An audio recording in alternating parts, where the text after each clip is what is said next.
4 कारण हैं जिससे हमारे भीतर मृत्यु का भय होता है।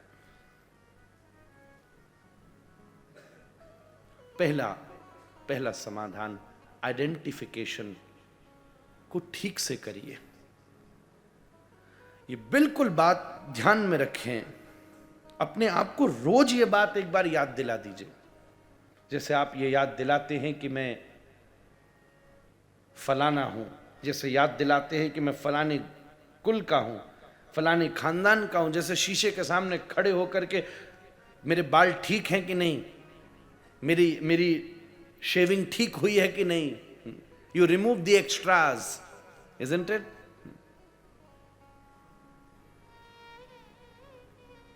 कभी कभी अनुष्ठान में दाढ़ी बढ़ जाए तो कई लोग हमसे पूछते, महाराज जी आप दाढ़ी क्यों नहीं काट रहे? मैंने कहा मैं कुछ नहीं कर रहा, आप कुछ कर रहे हो, आप काट रहे हो, मैं तो नेचुरल छोड़ा हुआ, अपने आप बढ़ रही है। But you need to call back.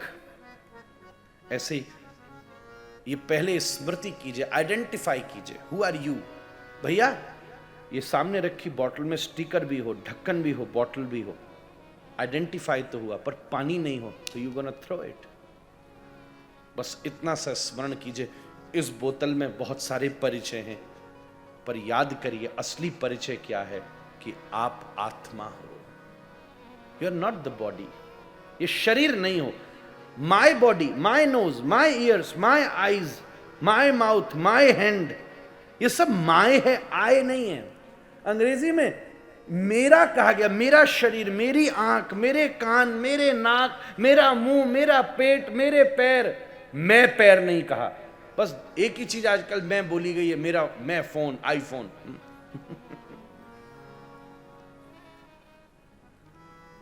ये मेरा है, पर मैं इससे कुछ भी लगे। ये मेरी चीजें आइडेंटिफिकेशंस हैं। मैं जिस चीज को आइडेंटिफाई किया गया है वो है। बहुत गंभीर बात है। अब बात ही ऐसी है। भागवत जी तो यही है। मुझे नहीं पता आपने पहले क्या सुना है। भागवत जी खोलेंगे तो यही है भैया। हो सकता है कि कभी देशी घी का डिब्बा ला के अंदर तेल को माल बने हो तो हम नहीं जाने महाराज। भागवत जी तो यही है।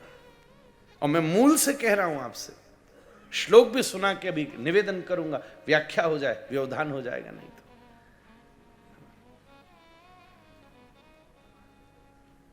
इस बात का स्मरण करना पड़ेगा ये रोज, मैं कौन हूं।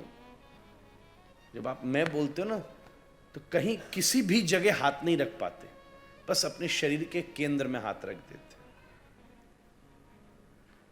जो जगह एक्चुअल में भी कुछ है नहीं, उसको क्या बोलो।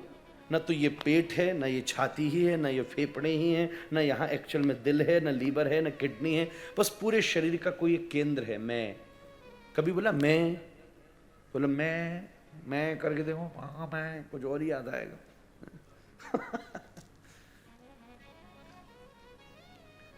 आइडेंटिफिकेशन याद रखिए। और जब आप ये याद रखते रहोगे कि मैं आत्मा हूं, तब मृत्यु में वो आत्मा जो शरीर को बदलती है, वो ऐसी ही अनुभूति देगी जैसे कल सुबह आप कपड़े बदलने वाले हैं।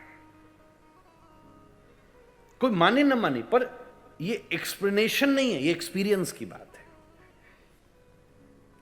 ये एक्सप्लेनेशन की बात नहीं, ये एक्सपीरियंस की बात है। रोज दोहराते रहना पड़ेगा, दोहराते रहना पड़ेगा। जैसे हर विषय फेरा न था, अभ्यासेन तकत कौन्तेय, जैसे नित्य हमने अभ्यास किया किसी चीज का तो बात छूट जाएगी। रोज संगीत का अभ्यास किया तो एक दिन अपने आप सुर लग जाएगा।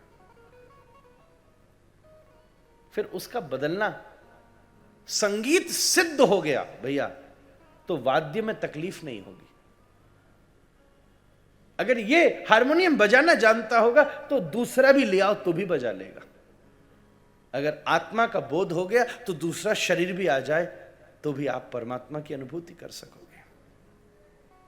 पर अगर संगीत केवल हारमोनियम तक सीमित है तो गड़बड़ है, तुम तक सीमित है तो बिना इसके होते हुए भी गाया जा सकता है।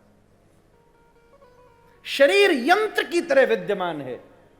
हाँ, कभी कभी हम लोग थे, वो भैया हमारा तबला बजा रहा है, हमको याद है एक जगह हम कहीं गाने बैठ गए, ऐसे ही तबला था ही नहीं, तो उसने टेबल ही बजा करके हमने पद बढ़िया सुंदर गा लिया, क्योंकि संगीत हाथ में था।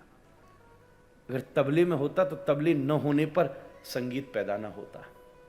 जिसने संगीत सिद्ध किया है वो तो दूसरे की पीठ पर भी उंगलियां फेर करके संगीत पैदा कर सकता है, अपने हाथ पर ही उंगली घुमा के सरगम बना सकता है। इसको स्मरण करना होगा।